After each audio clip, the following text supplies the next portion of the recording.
Assalamualaikum warahmatullahi wabarakatuh. Perkenalkan saya Rehan Ramadan dengan nomor NIM di 6240224 dari Prodi Teknik Industri. Nah, di sini izinkan saya untuk membahas tentang makalah saya, yaitu dengan judul Ceramic Refractories dengan mata kuliah material tekniknya dengan pengampu Pak Khalid Al-Ghifari. Di sini saya akan menjelaskan latar belakang, rumusan masalah, terus tujuannya, serta pembahasannya. Nah, yang pertama itu teman-teman, latar belakang. Di industri manufaktur itu pasti membutuhkan nama-nama yang material yang mampu bertahan dalam entah waktu yang lama, suhu yang tinggi, terus sama anti korosi. Nah, bagaimana caranya suatu material itu bisa bertahan dengan jangka yang waktu yang lama untuk menghemat biaya dan juga bagaimana mempertahankan suatu material itu dengan lama. Nah, contohnya di sini saya akan mengambil material ini juga bentuknya itu ada 3 teman-teman. Yang pertama itu bentuknya bata atau shape refractory, terus yang kedua mortar atau castable, terus yang ketiga serat keramik atau ceramic fiber juga, yang digunakan untuk isolasi atau tahan tidak pengantar dalam panas. Nah, umumnya penyusunnya itu ada oksida alumina, silika, dan magnesia. Serta ada bahan-bahan aditif lainnya untuk meningkatkan sifat tahan panasnya tersebut. Nah, karena tahan panas ini dia memiliki titik leleh yang lebih tinggi lagi dan kekuatan mekanik yang lebih stabil, sehingga kalau ketika diberi perubahan suhu dia tidak mengalami abrasi atau korosi. Nah, di bidang teknik industri itu material ini juga digunakan dalam komponen kritis seperti desain, seperti oven peleburan, furnace clean, serta reaktor industri, yang biasanya reaktor itu digunakan pada industri nuklir. Karena operasinya itu digunakan pada suhu yang sangat ekstrim di antara 1000 derajat sampai 1500 derajat Celcius. Tergantung jenis logam dan proses material refraktorinya yang digunakan. Nah,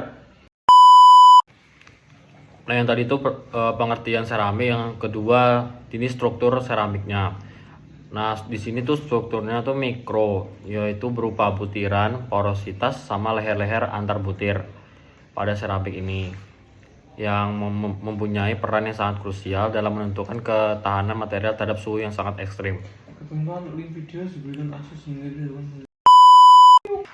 Penelitian ini juga menunjukkan peningkatan suhu yang sangat ekstrim dari 1000 derajat hingga 1550 derajat Celcius. Nah, pertambahan suhu ini juga memperkuat pertumbuhan leher butirannya, sehingga mengurangi porositas dan memperkuatkan pertumbuhan leher-lehernya tersebut, sehingga meningkatkan ketangguhan pada retak yang awalnya menjadi 3249 menjadi 574 mpm pangkat setengah pada keramik alumina berkemurnian tinggi. Hal ini menunjukkan bahwa struktur mikro yang lebih padat dan rapi memperkuat daya tahan mekanis dan materialnya. Nah, pengaruh struktur mikro ini juga terlihat pada porositas dan distribusi fase material. Porositas yang rendah meningkatkan isolasi termal dan meningkatkan dan mengurangi penetrasi slag atau humidity. Namun, distribusi pori-pori kecil pun harus dioptimalkan untuk memungkinkan relaksasi tegangan antar thermal cycling. Nah, untuk memperkuat strukturnya juga ditambahkanlah bahan aditif seperti fly ash atau abu sekam padi yang banyak banget di Indonesia, yang itu juga memperkuat struktur mikrorefraktori. Nah, abu sekam padi ini juga ketika ditambahkan pada campuran dasar alumina kaolin terbukti menurunkan porositas dan meningkatkan sifat mekanik antar ketahanan terhadap thermal shock. Hal ini juga menunjukkan melalui modifikasi mikrostruktur bahan, khususnya di bahan aditif seperti fly ash atau abu sekam ini, juga meningkatkan performa ketahanan dan stabilitas material terhadap suhu ekstrim. Nah, yang ketiga ini teman-teman, itu sifat penting dari ceramik refraktoris ini. Nah, yang pertama memiliki sifat fundamental seperti densitas, porositas. Yang kedua, sifat mekaniknya terhadap ketahanan kekuatan. Yang ketiga, sifat thermal pada saat di titik lebur.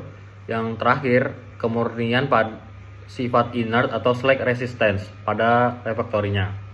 Yang pertama itu fundamental densitasnya itu tergantung antara ukuran butir dan struktur mikronya.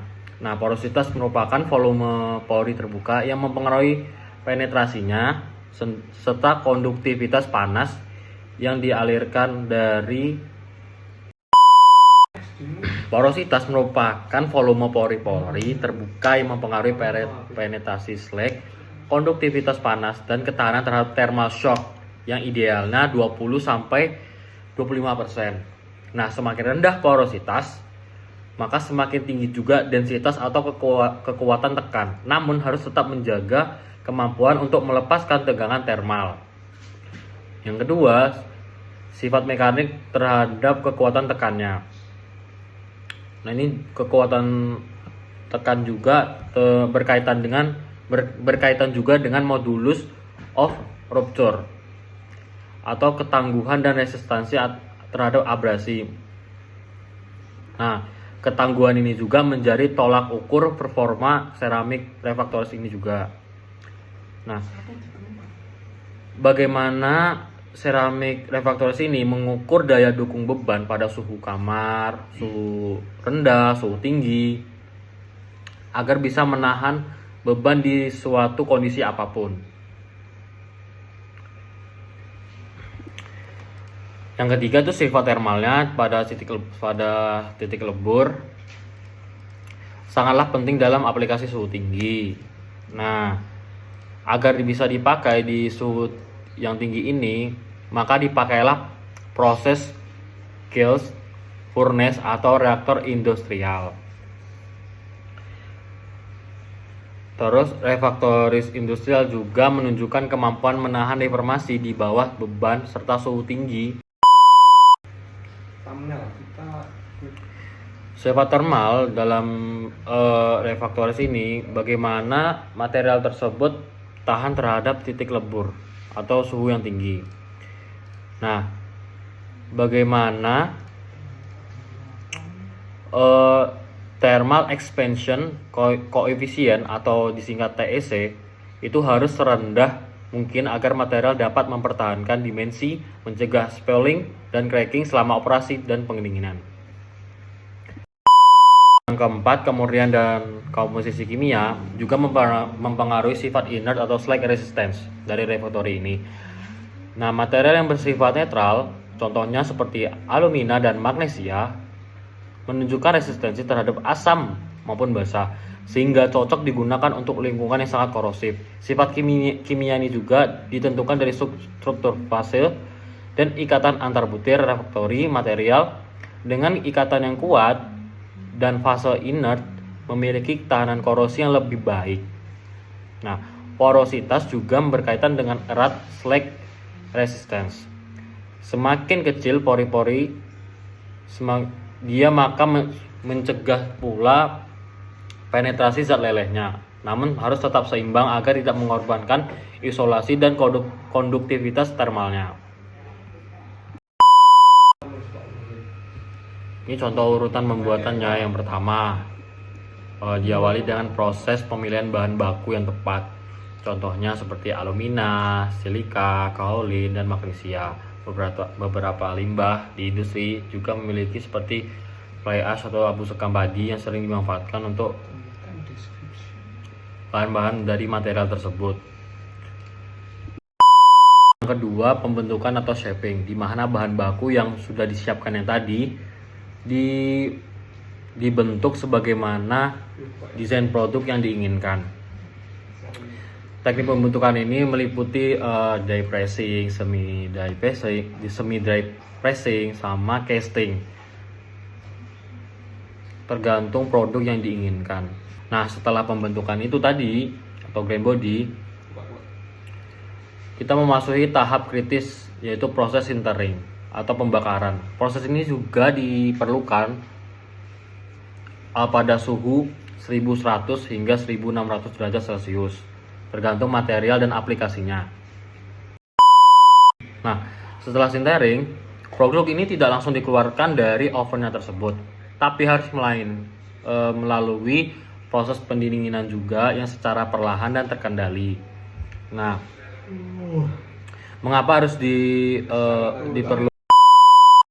mengapa proses pendinginan ini sangat diperlukan? Nah, agar material yang sudah dibentuk tadi, karena proses tersebut diperlukan agar tidak terjadi kejutan termal yang bisa merusak pembentukan material tadi. Pendinginan yang terlalu cepat juga bisa menyebabkan perbedaan regangan antara bagian dalam dan luar material yang sudah dibentuk. Nah, yang terakhir itu finishing. Bagaimana pemotongan dan penghalusan permukaan dan pengujian fisik atau mekanik dari material yang sudah diproses tadi. Nah, produk tersebut akan diuji dengan parameter porositasnya, densitas, serta kekuatan tekan, lentur, dan ketahanan pada thermal shock. Nah, itu yang terakhir teman-teman, ini aplikasinya bagaimana di bidang industri dan performanya. Yang pertama itu di bidang industri semen. Nah, refraktor ini juga digunakan untuk melapisi kiln rotary atau merupakan komponen pertama produk clinker. Nah, kiln ini harus juga mampu bekerja terus-menerus pada suhu 1400 hingga 1500 derajat Celcius. Dan juga kiln ini dituntut tahan panas serta tahan terhadap gesekan partikel yang membuat semen itu halus. Juga digunakan pada sektor industri petrokimia dan energi. Nah, pada industri ini juga sangat bergantung pada ceramic refractories, terutama dalam unit cracking, reforming, dan reaktor pembakaran. Di sini refraktori juga diperlukan untuk melapisi dinding reaktor dari ledakan panas, gas korosif, dan perubahan tekanan ekstrim, agar tidak terjadi oksidasi dan reaksi kimia yang tidak diinginkan. Juga industri keramik dan kaca juga menggunakan refraktori ini agar bagian tungku pembakaran atau furnace-nya juga memiliki kestabilan dimensi dan kemampuan isolasi termal yang sangat dibutuhkan untuk membentuk suatu keramik dan kaca hingga hasil produk yang diinginkan. Nah, itu aja teman-teman yang bisa aku sampaikan. Mungkin kalau kalian ada tambahan atau sesuatu yang menjanggal, mohon dimaafkan. Itu aja dari aku. Wassalamualaikum warahmatullahi wabarakatuh.